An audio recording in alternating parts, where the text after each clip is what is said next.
अस्सलाम वालेकुम, कैसे हैं? वही बात करेंगे आज मेटालिक कैरेक्टर। आपने पीरियोडिक टेबल पढ़ा होगा। पीरियोडिक टेबल में हमने बहुत सारी चीज़ें पढ़ी और आज हम बात करेंगे अबाउट द मेटालिक कैरेक्टर।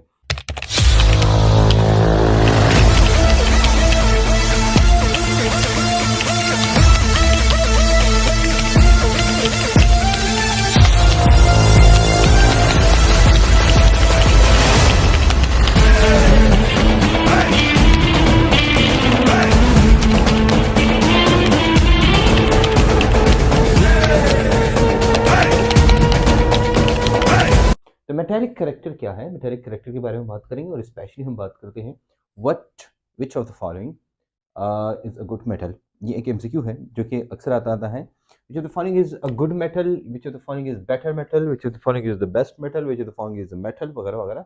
ये सारे क्वेश्चन आते हैं, एमसीक्यूज आते हैं, इनके बारे में हम बात करेंगे। भाई कैसे हमें पता चलेगा कि एक मेटल बहुत अच्छा मेटल है और मेटल है जो कि अच्छा मेटल नहीं है?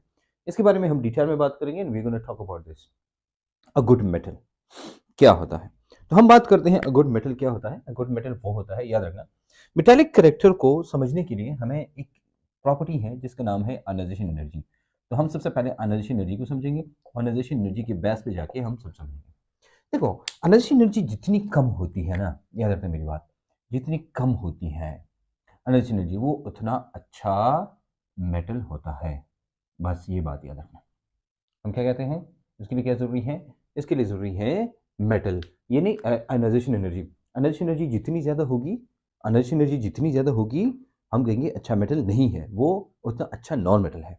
लेकिन अगर हम कहें एक अच्छा मेटल कौन सा है, फिर हम देखेंगे on the basis of its ionization energy. Okay जनाब, हम बात करें जनाब आयोनाइजेशन एनर्जी कि भाई आयोनाइजेशन एनर्जी जिसकी जितनी ज़्यादा होगी वो उतना ही अच्छा मेटल होगा। That will be the good metal. We understand now? अच्छा मेटल कौन होगा? अच्छा मेटल बाबा कौन होगा? ये वो होगा जो आयोनाइजेशन एनर्जी जिसकी ज़्यादा होती है। समझ आ रही नहीं बात? बाकी हमने वैसे पीरियोडिक टेबल के बारे में सब पढ़ा है। पीरियोडिक टेबल को हमने डिटेल में पढ़ा और हमने कहा उसमें तीन चीज़ें होती हैं, एक मेटल, एक नॉन मेटल और तीसरा मेटलॉइड है। अब मेटल नॉन मेटल के बारे में हम बात कर रहे हैं तो हमने ये पढ़ा है कि भाई कुछ चीज़ें ऐसी हैं जिनका डायरेक्ट रिलेशन है एक दूसरे के साथ।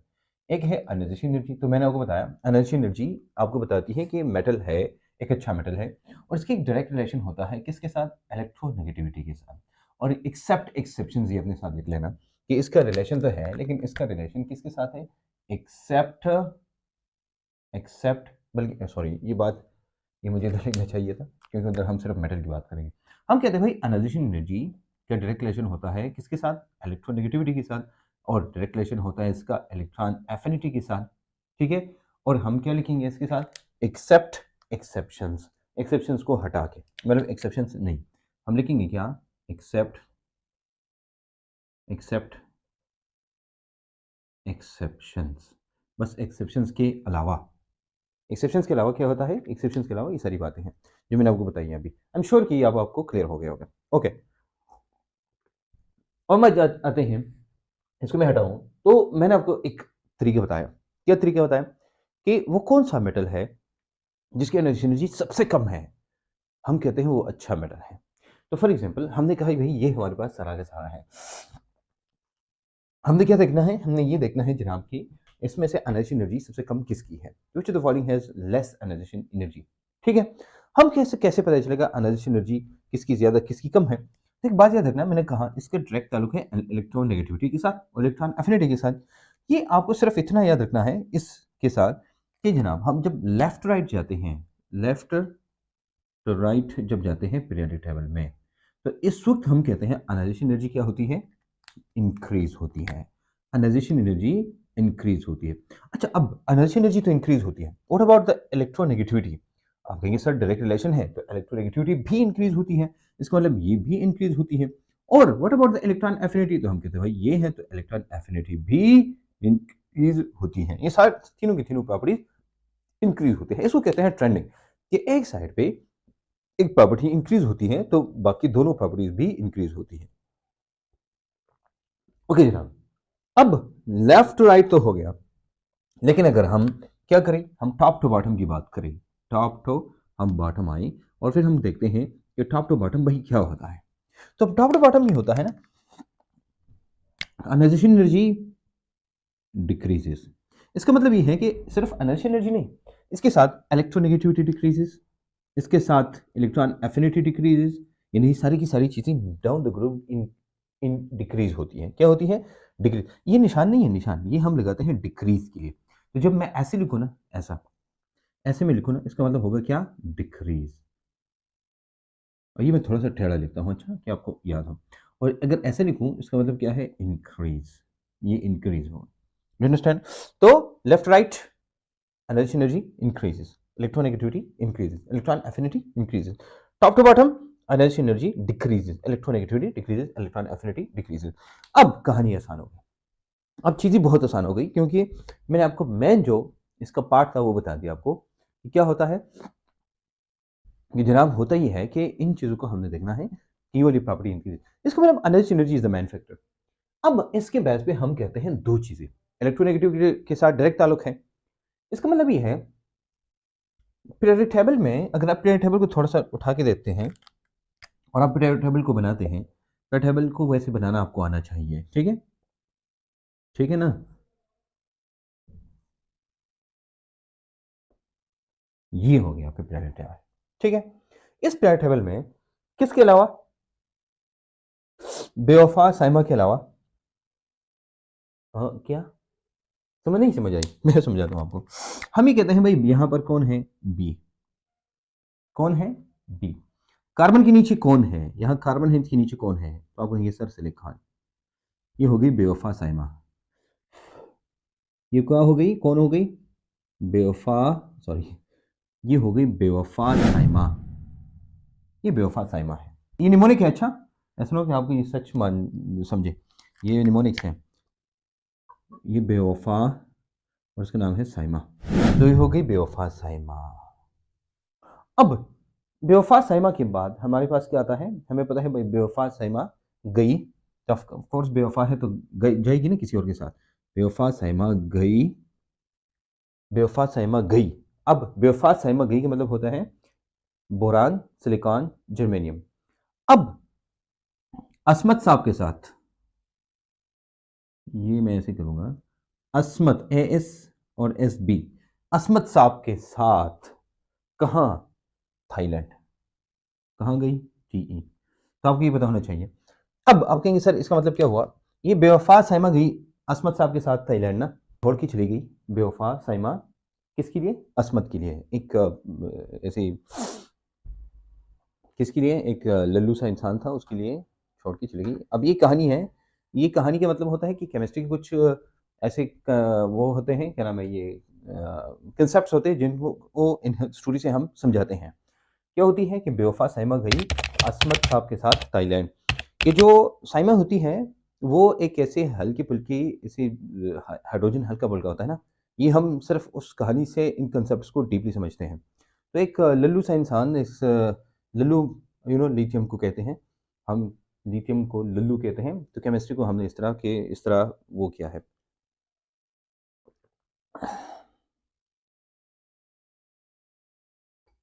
हल्का फुल्का सा होता है, इतना सा, ऐसे इतना सा साइमा ने, तो वो उसके लिए बेवफाई की साइमा ने। तो बेवफा साइमा गई अस्मत साहब के साथ थाईलैंड।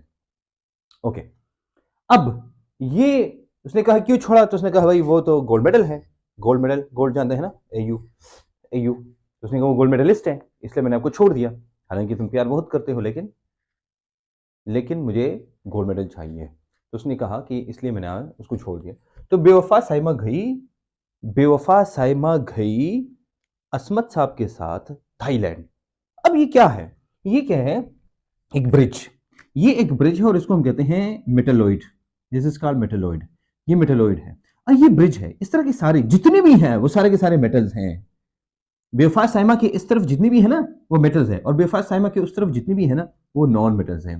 मतलब ये हुआ कि अगर आप बेफाज साइमा से इस तरफ आते हैं तो इसका मतलब ये हुआ कि यहां पर एनर्जी डिक्रीज होगी, और बेफाज साइमा से उस तरफ जाएंगे तो एनर्जी इंक्रीज होगी। समझ रही बात? तो ये एक सिंपल याद रखना आपने। बेवफा साइमा याद होगी ना, बेवफा साइमा गई उस लल्लू से इंसान के लिए, गोल्ड मेडल जिसने लिया था उसके लिए गई असमत साहब के साथ। ये बाद में जो थोड़े से कंसेप्ट समझ नहीं आए, जो चीजें समझ नहीं आई वो मैं बाद में समझाऊंगा, लेकिन इतना याद रखना, बेवफा साइमा गई असमत साहब के साथ थाईलैंड। Do you understand? ये आपको समझ आया? इसका मतलब हुआ, अब हम आते हैं, इसका मतलब हुआ मेटल क्या होगा?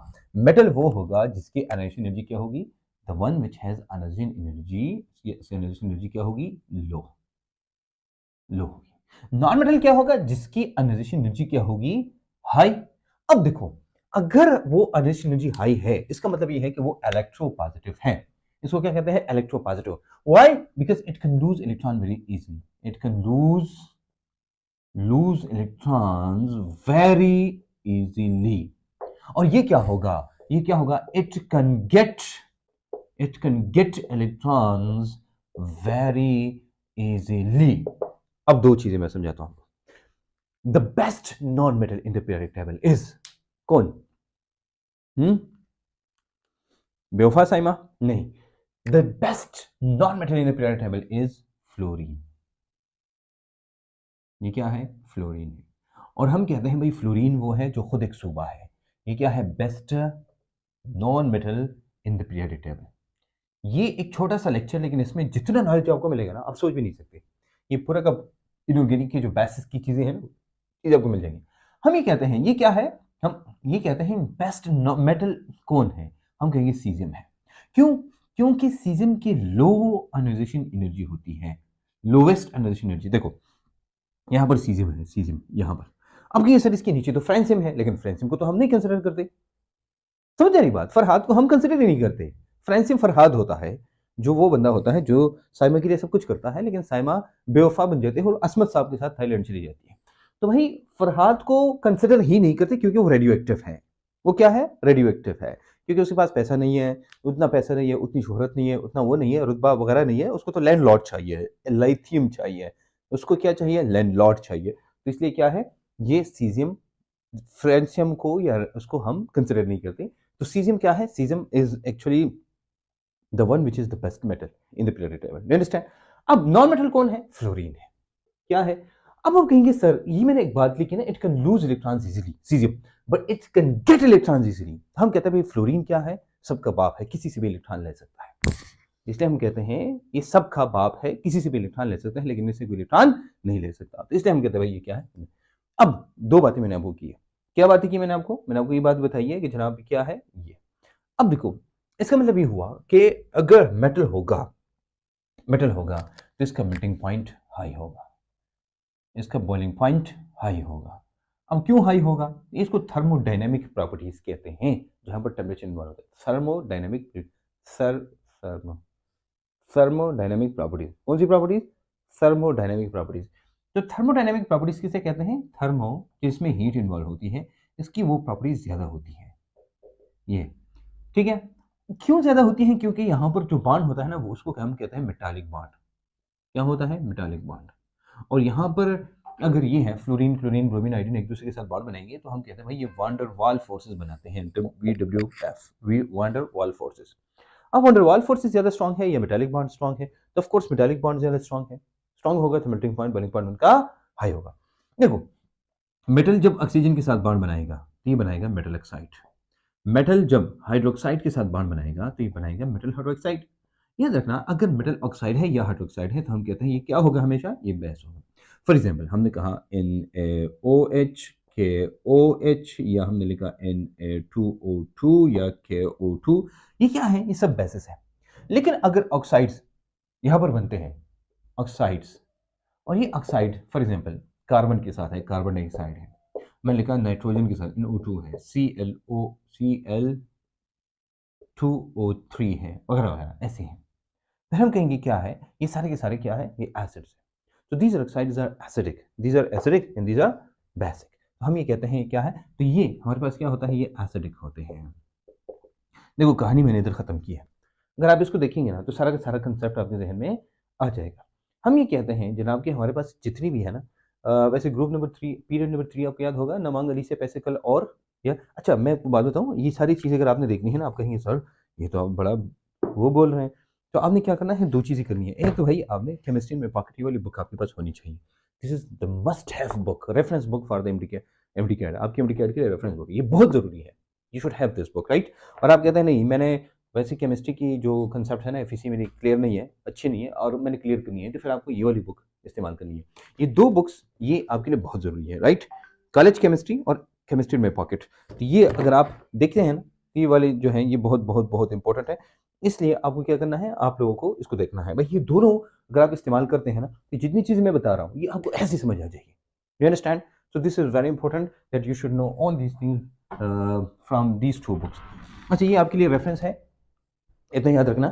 और दूसरी बात ये है कि आपने आपने ज़्यादा फोकस करना है इनके कंसेप्ट्स और चीज़ों पे। You understand? ये हो गया जनाब ये वाला पार्ट। अब अब पीरियड टेबल के इसके पहले भी हमने 2 लेक्चर्स लिए हैं, वो लेक्चर्स आपको देखने चाहिए। फॉर एग्जांपल हम अब कहते हैं, हमने कहा ना down the group energy energy decreases and left right energy energy increase. इसका मतलब ये हुआ कि अगर हम मेटल की बात करते हैं तो down the group metallic character increases. याद रखना, क्या हम लिखेंगे? डाउन द ग्रुप हम क्या लिखेंगे? डाउन द ग्रुप हम ये लिखेंगे कि यार यहां पर क्या होता है, मेटालिक कैरेक्टर, मेटेलिक कैरेक्टर जो होता है वो क्या होगा, ये इंक्रीज होगा। और जब लेफ्ट राइट हम जाएंगे, left right for example we from left to right हम जाएंगे तो क्या होगा, हाँ यही होगा जो यहां पर है। मैंने आपको बताया ना, बेवफा साइमा को लेके बेवफा साइमा से उस तरफ जितना भी होगा, बेवफा साइमा से जो उस तरफ होगा ना, आपने क्या करना है,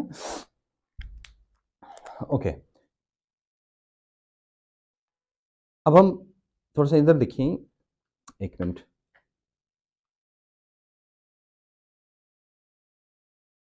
थैंक यू। ओके, अब हम ये क्या कहा कि down the group metallic character क्या होता है, वो इंक्रीज होता है। देखो मैंने आपको बताया, बेवफा साइमा को लेंगे आपने, बेवफा साइमा जो होगी उससे उस तरफ क्या होगा, इससे इस तरफ क्या होगा, मेटल्स होंगे, और दूसरी तरफ नॉन मेटल्स होंगे। अब कंसेप्ट समझ आया कि भाई बेवफा साइमा जब असमत साहब के साथ जा रही थी तो इसने क्या हुआ, ये नॉन मेटालिक कैरेक्टर इंक्रीज किया। इधर नॉन मेटल है तो भाई नॉन मेटालिक कैरेक्टर इंक्रीज होगा, और डाउन द ग्रुप क्या होगा, मेटालिक कैरेक्टर इंक्रीज होगा। Do understand? तो metallic character down the group increase होता है। लेकिन हम कहेंगे भाई लेफ्ट राइट भी बताओ, क्या बताओ, लेफ्ट टू राइट ये भी बताओ। तो लेफ्ट राइट क्या होगा, लेफ्ट राइट ये डिक्रीज होगा। हम हाँ, तो लेफ्ट राइट अब क्या होगा, कौन सा कैरेक्टर इंक्रीज होगा, भाई नॉन मेटालिक कैरेक्टर इंक्रीज होगा। और डाउन द ग्रुप हम क्या कहेंगे, down the group non metallic character decrease होगा। You understand? और मैंने आपको बताया भाई प्रॉपर्टीज क्या होगी, तो मेटल की प्रॉपर्टी होती है, खुद अलग जो मेटल होता है वो एसिडिक होता है, लेकिन उसका ऑक्सीजन के साथ बॉन्ड बनाए वो बेसिक होगा।